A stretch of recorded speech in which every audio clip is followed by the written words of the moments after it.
que eu vim parar aqui?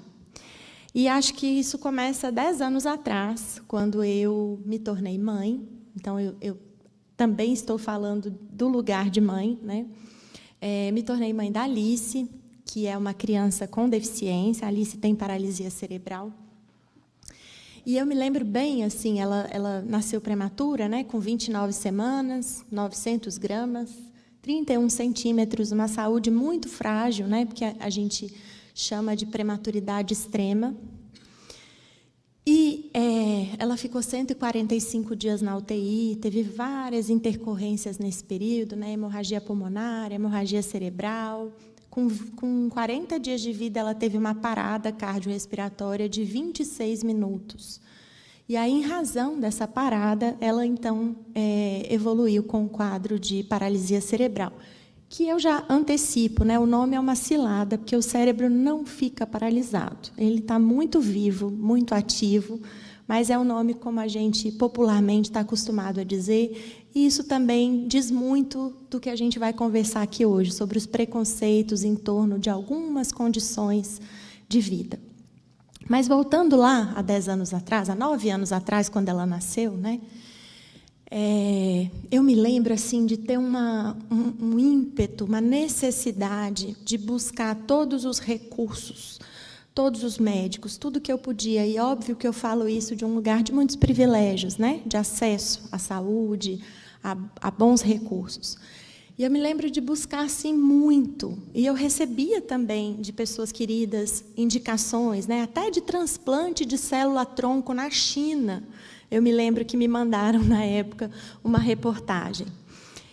E então eu fiz tudo isso. O primeiro ano de vida da minha filha foi essa maratona, essa corrida em médicos, hospitais, clínicas, terapias, né? Eu achava que eu tinha que oferecer tudo o que fosse possível para ela, para aproveitar aquilo que tinham me dito, que se chamava plasticidade cerebral. Vou tirar o meu colar, porque essa pedra está batendo aqui. Então, tem que aproveitar para a plasticidade cerebral, né? Vamos aproveitar e correr e ir para as terapias. E muitas vezes ela ia para as terapias dormindo, porque ela ainda era um bebê, tomava medicações fortes para convulsão, mas não podia faltar, né? Era aquela obrigação, e tem que esticar a mão, e tem que fazer a estimulação dos olhos. Enfim, um ano assim. E, de repente, eu me dei conta, olhando recentemente o álbum de retratos da minha filha, que o primeiro ano de vida dela não tem uma foto sequer numa pracinha, num parquinho, comendo um pãozinho de queijo com alguém.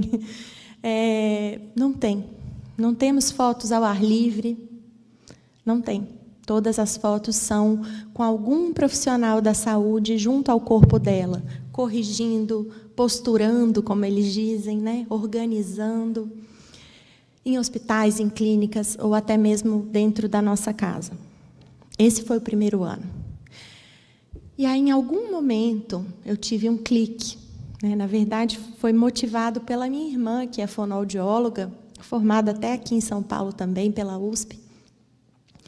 E ela me disse, o que você pretende com tantas terapias, com tantos médicos? O que você pretende proporcionar para a sua filha? Onde você quer chegar? E aí eu parei para pensar, né? E fui compreendendo, pouco a pouco, que o que precisava de conserto não era minha filha, que o que precisava ser superado não estava nela. É o mundo que precisa de conserto, de reparo, não as pessoas. E isso não significa negligenciar ou deixar de oferecer para ela as condições de que ela precisa para viver bem, para se desenvolver. Mas a gente deixa de colocar isso como objetivo final, como a grande meta a ser alcançada. No dia que ela falar, no dia que ela andar, ela vai precisar cumprir isso, né? Deixa de ser isso e passa a ser viver o cada dia bem, feliz, com as condições possíveis para que ela se desenvolva e com foco em outras questões que não são dela, que são do mundo. Quis o destino que, um pouco depois, eu também me tornasse uma mulher com deficiência. Eu tive um descolamento de retina importante nos 2 olhos, perdi completamente a visão do olho direito e fiquei com uma visão residual no olho esquerdo que está assim meio cambaleante, indecisa. Não sabe se fica, se vai. E eu já tinha Alice, eu já sabia mais ou menos, né, como é que eu podia pensar essa nova condição, mas é muito diferente quando essa condição nos atravessa diretamente. E aí eu senti necessidade de me aproximar de outras mulheres como eu, outras mulheres que vivem a experiência da deficiência. E foi assim que eu cheguei ao coletivo feminista Helen Keller. Helen Keller, para quem não sabe, foi uma mulher com deficiência, surdo-cega, desacreditada, né? As pessoas não acreditavam que ela escrevia o que escrevia, fazia o que fazia, porque ela era surdo-cega. Ela foi, inclusive, sufragista, ajudou para que as mulheres pudessem ter direito ao voto. Então, foi nesse coletivo que eu encontrei mais de 60 mulheres vivendo em situação de deficiências as mais diversas, pelo Brasil todo. E eu fui entendendo que eu precisava politizar a deficiência, politizar essa condição. E quando eu falo politizar, não estou dizendo de política partidária, estou dizendo de compreender essa condição de modo a situá-la no mundo que a gente vive, com seus desafios e com suas dificuldades, né? Então, passei a me afirmar, eu sou uma mulher com deficiência, sou a principal cuidadora de uma criança com deficiência, e isso diz muito de mim, da minha experiência de vida, dos meus atravessamentos. Mas não é só isso. Eu também fui entendendo que eu precisava encontrar conforto para situações que eu passei a vivenciar, que eu não tinha vivenciado até ali, percebe? Eu não nasci com deficiência, eu adquiri, a maternidade era recente, então era recente o fato de eu transitar na rua e não passar despercebida, sempre ter alguém reparando a minha presença junto com a minha filha e comentando de maneira pejorativa a minha presença junto com a minha filha. E aí eu pensei, preciso estudar, preciso encontrar conforto em alguma coisa que me explique por que isso acontece, não acontecia até outro dia.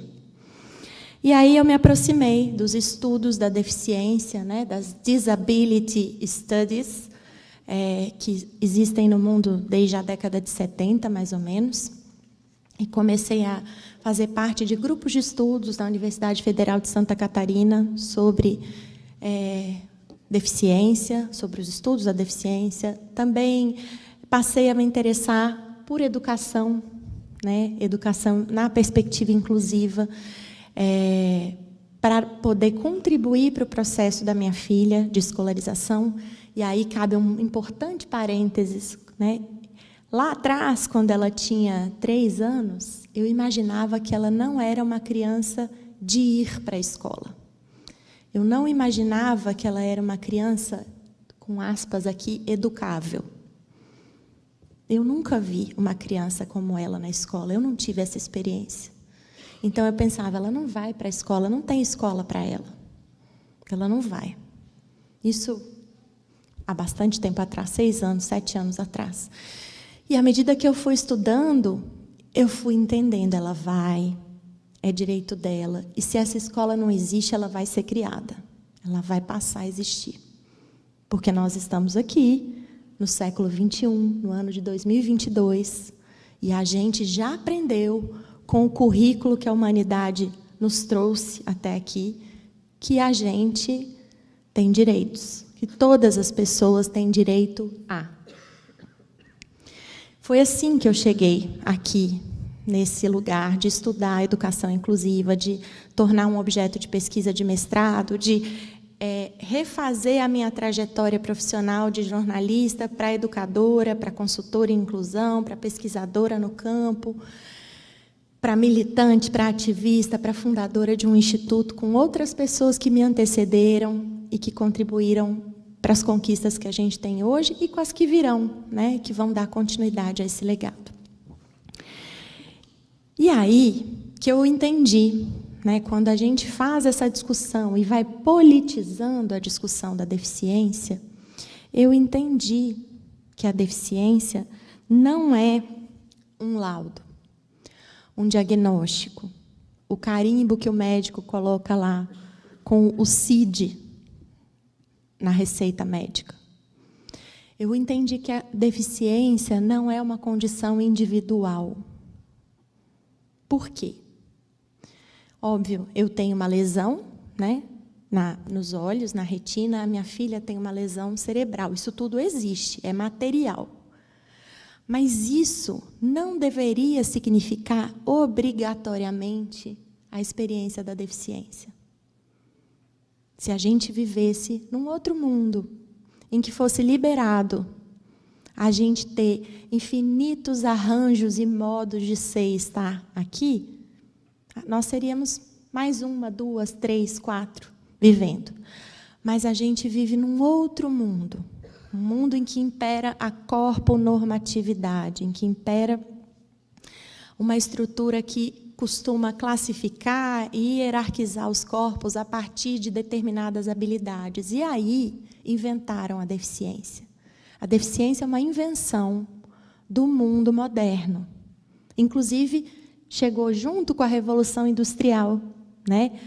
A produtividade, os tempos de produtividade, né, de produção, então, produção fabril na fábrica, com um determinado tempo a ser cumprido, desse jeito, e aí as pessoas que não conseguem performar nesse tempo, desse jeito, nessa quantidade, elas são lidas como deficientes, né? Talvez isso se pareça um pouco com a escola, em alguns momentos. E se a gente olha em outros idiomas, é do mesmo jeito, né? Em inglês, a gente diz, muitas pessoas gostam de dizer disabled people, para chamar a atenção para o fato de que elas são incapacitadas pela sociedade. Então, veja só que giro que se deu na minha cabeça, de ficar lá procurando todas as terapias para minha filha andar, falar e ter uma vida supostamente independente. Eu fui entender que estava tudo bem ela ser quem ela é. E que eu precisava dedicar esforços coletivamente para superar a experiência da deficiência que é comum, que é coletiva, que não é individual. Que tem a ver com as barreiras que se colocam para as pessoas com deficiência acessarem espaços, lugares, participação em igualdade de condições com as demais pessoas. É isso que está na nossa legislação hoje, né? Se a gente busca lá a Lei 6949, que é uma emenda constitucional, um espelho do texto da Convenção Internacional dos Direitos das Pessoas com Deficiência, do qual o Brasil é signatário. Está escrito lá, pessoa com deficiência é aquela que tem um impedimento de longo prazo, de natureza física, mental, intelectual ou sensorial, que em interação com uma ou mais barreiras pode obstruir a sua participação plena e efetiva na sociedade, em igualdade de condições com as demais pessoas. É um texto longo. Se a gente resumisse, a gente diria assim: pessoa com deficiência é aquela cujo corpo, quando se coloca no mundo, encontra barreiras, porque esse mundo não abraça, não acolhe a variabilidade de corpos, as diversas formas de ser e estar no mundo.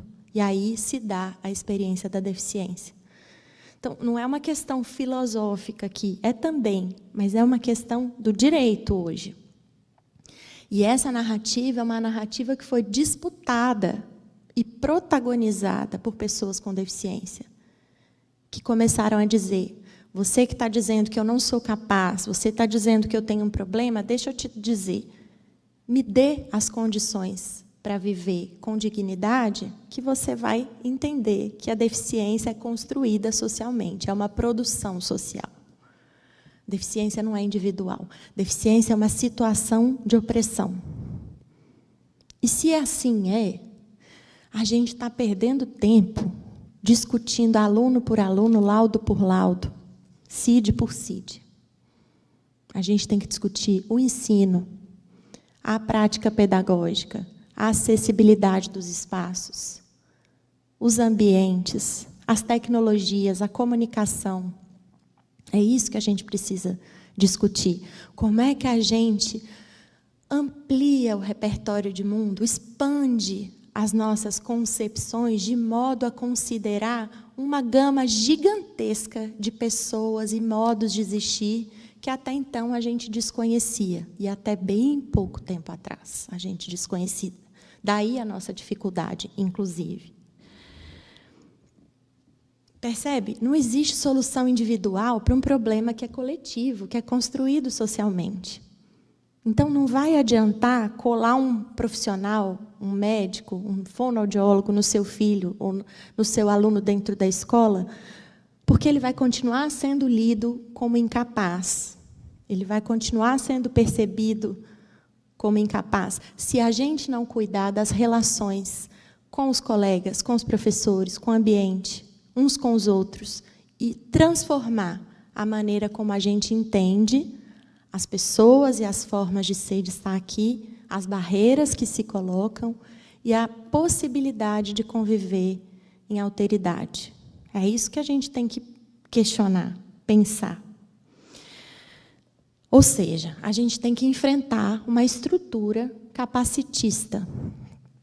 O que é o capacitismo? O capacitismo está para as pessoas com deficiência, assim como o machismo está para as mulheres, o racismo está para as pessoas negras e assim por diante. E os movimentos negros têm dito muito bem, em alto e bom som, que o racismo é um problema da branquitude. E a gente também precisa compreender que o capacitismo é um problema de quem não tem deficiência, dos bípedes, dos videntes, dos ouvintes, porque são essas as pessoas que estão criando as barreiras ou negligenciando os modos de compreensão que possibilitam com que a gente possa criar arranjos para conviver uns com os outros. São essas pessoas nessa estrutura que estão criando a barreira, que estão impedindo que a gente possa acessar. E aí é que tem a coisa mais perversa do capacitismo, na minha visão. Porque o que o capacitismo faz? Ele rouba a nossa possibilidade de conviver uns com os outros. É como se as nossas relações tivessem que ser o tempo todo negociadas, barganhadas, discutidas. Elas não são naturais, elas são o tempo todo atravessadas pela falta de acessibilidade, que é uma coisa absolutamente material. Pela falta de acessibilidade e pela falta de compreensão de que essa é uma forma de estar no mundo legítima, como qualquer outra. É isso que tem moldado as nossas relações e nos roubado a possibilidade de conviver. Quantas vezes minha filha, que tem uma deficiência considerada mais grave, e eu digo para vocês que grave é a compreensão que o mundo tem sobre a condição dela e que a afasta do mundo, é isso que é grave. Mas quantas vezes nós fomos impedidas, ela foi impedida e eu, na condição de cuidadora por tabela, de estar em lugares, simplesmente porque ela é quem é. E não é só ela que está perdendo, ou não são só as pessoas com deficiência, somos todos nós, que estamos aqui tendo que dedicar tempo e quebrar a cabeça para pensar como é que a gente inventa jeito de conviver uns com os outros, cada um na sua singularidade, sem deixar ninguém para trás. Foi porque nós não tivemos esse direito, historicamente, é que nós estamos nessa sinuca, nesse dilema nos dias de hoje. Porque a gente foi aprendendo, ao longo da história, que a gente tem que pegar as características das pessoas e classificar, agrupar e hierarquizar. E quando a gente faz isso, como é que eu vou classificar? Então, aqui estão as pessoas de pele branca, aqui as negras, aqui os indígenas, aqui os gordos, os magros, os altos, os baixos, as mulheres, os homens. Enfim, a gente pode fazer esse agrupamento a partir de qualquer critério que a gente quiser. Critérios que são baseados em características extrínsecas a nós, de fora da gente. a gente classifica, agrupa, e aí a gente diz: negros são piores do que brancos, mulheres são piores do que homens, pessoas com deficiência são piores do que pessoas sem deficiência. Falando aqui de uma maneira muito simplista, mas basicamente isso que a gente aprendeu a fazer ao longo dos tempos, né? Essa é a nossa história.